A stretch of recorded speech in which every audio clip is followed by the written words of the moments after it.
Hello, everyone, and welcome to Edge of Legend here on Nat 20 Productions Official on Twitch. Hello and hello. Welcome to episode 32, getting us ever closer to our goal of 100 episodes and beyond. It's right around the corner. Let us say hello. Wow, the heat is so bad here. It's got a massive head spin. Let's say hello to our fellow adventurers, and hopefully not as warm as I am. Let's start off with Wes. Wes, please tell us who you are, who you're playing, and what your pronouns are. Hi, everyone. I'm Wes. I play Dragon Targir, the Duskwalker Magus, and we're both he, him. Excited to goof around in the city again. I'm glad you like it. Next up, we have Kylie. Please, Kylie, tell us who you are, who you're playing, and what your pronouns are. I never go this early. I'm always last. Wasn't prepared. Hi, I'm Kylie, or I go by Kai. Really doesn't matter at this point. I play Shionavis, the Elven Ranger, and we both go by she, her. Very nice. And next up, we have Sidney. Sidney, please tell us who you are, who you're playing, and what your pronouns are. Hello. My name is Sidney Rubino. I play Alona, the half-elf cloistered cleric, and my pronouns are she, her. Nice. I believe those are the dice that someone from our channel got you, or chat got you at Gen Con. Yes, look at those. Look at him go. I rolled a 2 d20s earlier. I got a 2 and an 11. The curse may yet persist. We're gonna pray.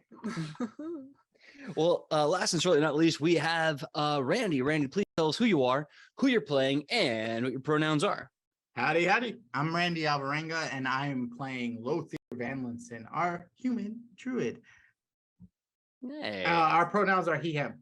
Yes. Awesome. Well, my name is PJ. I'm the GM for Edge of Legend on Nat 20 Productions Official. Here on Twitch, my pronouns are he, him, and I am not wearing sleeves because it's 108, and I hate that.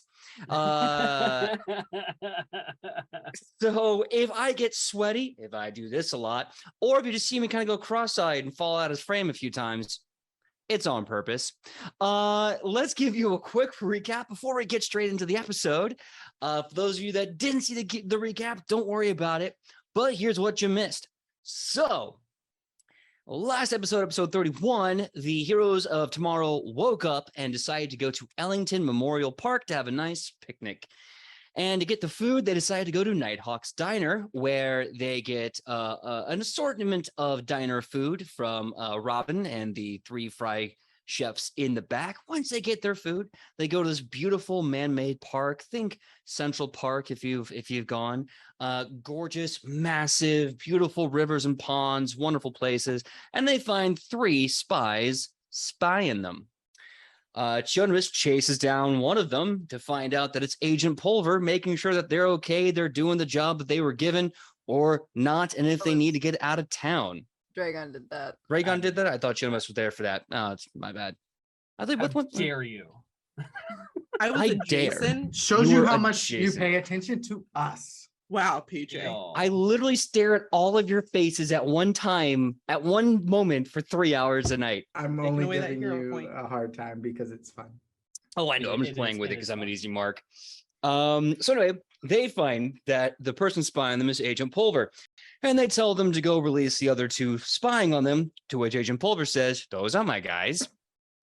At this point, they split the party, chase after the other 2 spies that have been spying on them. Team 1 consisting of Ichi, Alona, Dragon, and Morel, and Team 2 consisting of Lothir, Shionavis, and Tobias. Just off the top of my head, I remember that whole thing.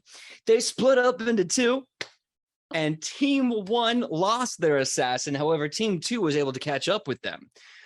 Just before combat broke out, the assassin seemed to listen to something in their ear and repeat back as if into the ether, "Awaken the sleepers, I'm engaging the target." And with that, they engaged in combat with a critical from a pistol taken from the mud trenches. Shionavis took 69 damage in the first round. Nice. Not very nice. I was going to say not very nice. But after Lothir put some obscuring mist down and she puts on some darkness herself, she was able to retort with 3 very solid arrows thunk, thunk, thunk, right into the body.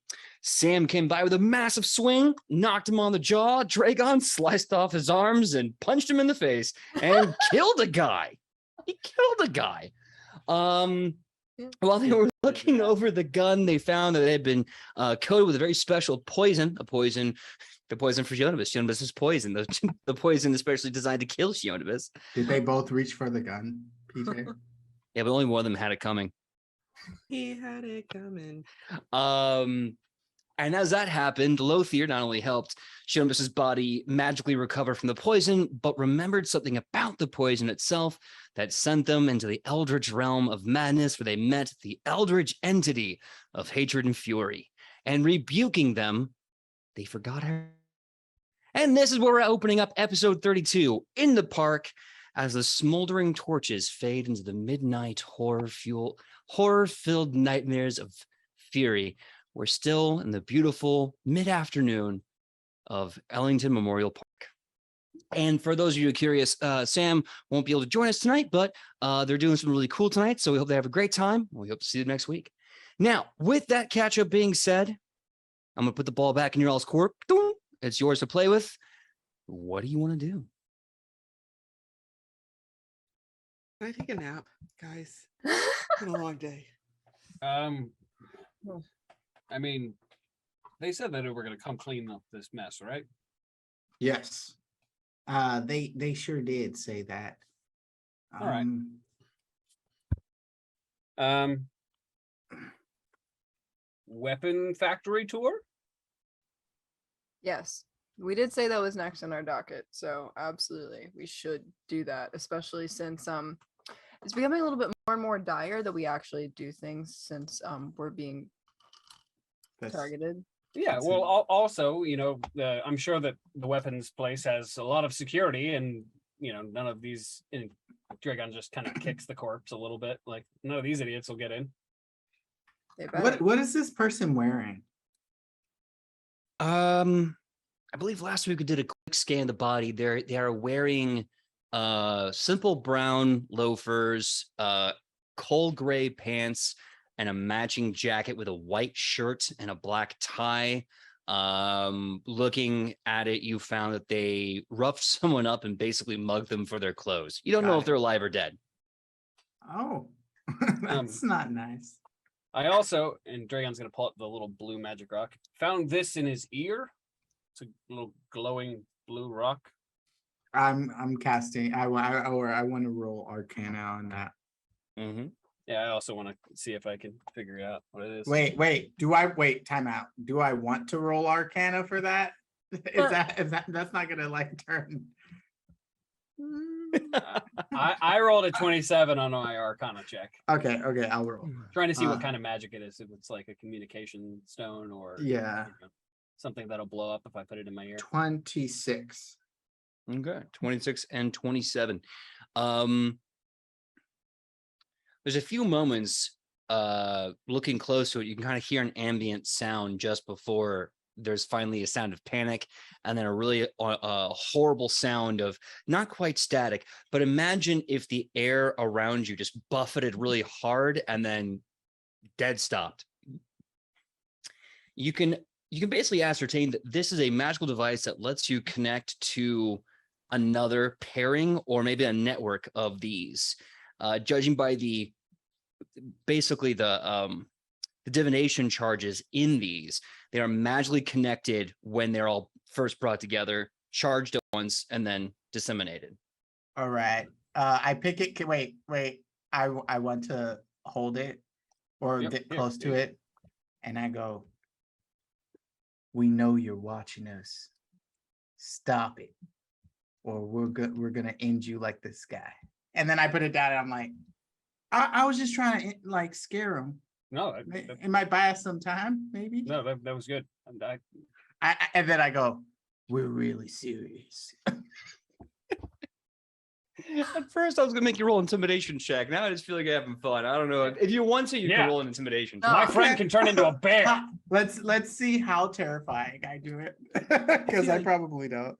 Nat 20. Batman I'll give you my vibes. hero point. What? Oh my god, did you roll in that 20? You actually? Did you? Oh, no freaking way! I All right, give me a perception check really fast. Look Look at that. Oh my god. So happy. It's like in Jerky Boy. Someone's like, I'm gonna kill you on the third day. It's just a joke. And some of the other lines like, they're gonna kill me on the third day. Oh no. Okay, so perception Yeah. is 23. Okay. So as you say this, jokingly or for real, It was definitely a joke. It was more terrifying than expected. Yeah, the rest of us are like, oh, whoa. yeah. You know, everyone's just kind of like taking a moment back. You know, you had like a Liam Neeson moment there. You can hear the little blue stone, like one little voice pop up very faintly. You can hear, increase the timetable on the clock. We need to mobilize now.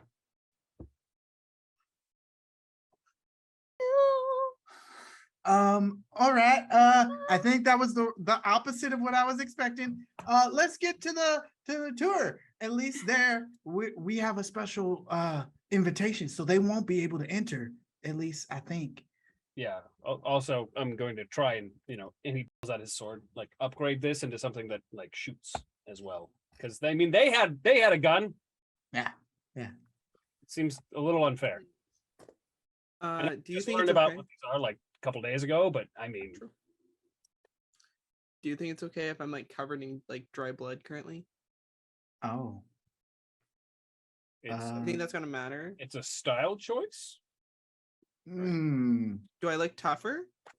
I mean, yeah. I mean, I always have looked tough, but like, Yeah. Mm-hmm. But now you Also- look like you beat up somebody and and they're one. probably worse than you. Yeah. I mean, we can go have a shower or something. It's up to you. If we have time, I would love to. I don't know what moving up the timetable means. Yeah, but yeah, that's- let's just go. It's not a big deal. It's fine. It's fine. As she like pours like water from her canteen and just like wipes blood away. Do I have? Can I heal the blood away? Can I just go? Your clothes. No more. Actually, if anyone has prestidigitation, you can literally Oh. just make it go away. Oh, It's not a spell Don't. I took. listen. That's no offense. Isn't How that Ichi's often spell? do people use prestidigitation? Well, I think Ichi has that spell. Does she? Wait, if Yeah. Ichi has it. Can we No. use it? I believed you, Wes. Maybe not. No. Okay. She's a barbarian. The only spell she has is the make ice cubes ability that the ice witch cursed her okay, with. okay. I don't even know why I believed you. I don't know why either. But yeah, no, if anyone had the prestidigitation cantrip, they can does do that. Tobias have it? Because Tobias Yeah. might have it. Yeah, or Morel? Did they have it? Morel, let me let's borrow be your real. shirt. Let's be real. We all know Morel would like carry around a first aid kit. That's He's not gonna that get person. blood out of your clothes, though. But I was hoping that he'd have this spell because he's that guy. Random suggestion: you could just take a dip in the park fountain. Or is there a lake? Is there a lake in this park? Yeah, right in the center of it. We could go in the lake. I'm not gonna take a bath in the lake. I didn't say take a bath. Just jump in really quick. The blood will come off, and we're good. Wait, actually, I don't know if that's how that works. There are like people who have no idea that we're visiting and we're on these like secret missions. He says like a secret agent. We might not want them to see us hopping in ponds and brooks. Even though I think that sounds like a great idea. Also, I'm holding the stone like tightly in my hand, far away from the conversation, as far away from the conversation while still remaining in it. I just want to let you know that. Okay. You don't think they can track us through that, do you? Well, my thought was to try and track them through it. How would we do that? I don't know. I could try and Hmm. do some sort of magic check to see, because it has to be linked through magic somehow. True. Wait. What? Hold on. I Okay. have locate. Yeah. So I can technically find them if they're within 500. Well, if they're within 500 feet. No, but that's good though, because if you have it, we could just periodically check every once in a while to see if one of the set is within 500 feet of us. It takes 10 minutes. Like it lasts 10 minutes, or it takes 10 minutes to do? It takes 10 minutes to do. Well, damn. Does it? Am I wrong?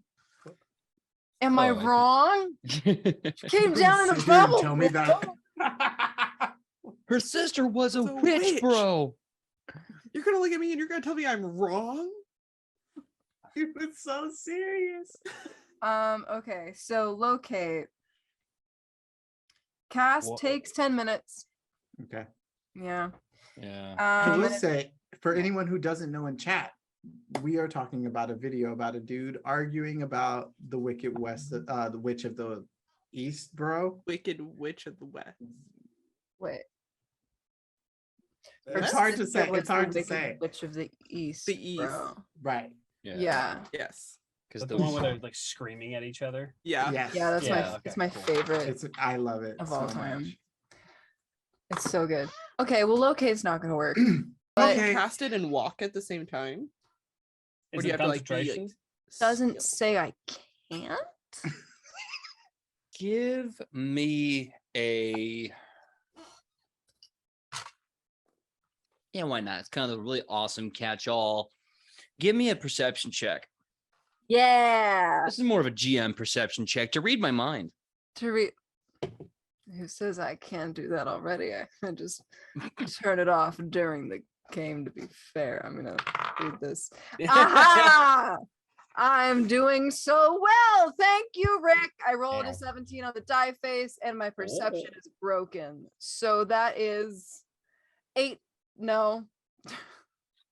17. Number and wrong. I can't do math without a calculator. 33. 33. Okay, Nice. cool. That's really good. So you perceive your own memory and you remember that Tanine taught you a ritual, a divination ritual, that if you had a token or item of someone else's, you can make a ritual to connect with them, whether visually or auditorily. That's a word. So you could, in theory, use this as a ritual that if everyone was successful in, you could either reach out physically, visually, blah, blah, Wait, blah, blah, could- blah, and track Could we them just that punch way. them? Like we could physically punch, like just Well, not like physical, more like physical forms, I should say, Okay. not Okay, not I like was remote. That's funny. Does Alona explain this to everybody? No. Damn it. I have such a Why? I have such a fun idea. All right. Just for your fun idea, I will explain this to the rest of the group. Wait, so like visually, someone can appear to them? Yeah. So we can make them think they're going absolutely like batshit. All right, transform into a bear, and when we do the ritual, and a bear appears in front of them. Like, how horrifying would that be? I mean, we could all just like corner them and then they just think they're surrounded and all of a sudden, poof, we're gone. Yeah, we could just listen for the screams. I like this a lot. Wait, but then what about the museum? Are we not? I mean, we can go after we like finish them off. Like, Okay. there's still probably time in the day. My right? lovely fiance just brought me chicken and french fries. Yeah, she Oh my did. 'Cause God, she's that's amazing. Thank you, sweetie. I appreciate you. All right. I've got something I've been working on that might be a little bit more terrifying than just a bear. Wait, like what? And an ostrich, those things suck. I start slowly transforming into, let me just make sure what ones I can transform into. A Tyrannosaurus Rex. Jesus Christ. So We're you not trans- supposed to do magic. You transform into a T-Rex in an It's alley. nature. It's nature magic, and we're in the forest. We're like surrounded by trees. I thought we were in an alley. We're in an No, alleyway. we're- You're in a park.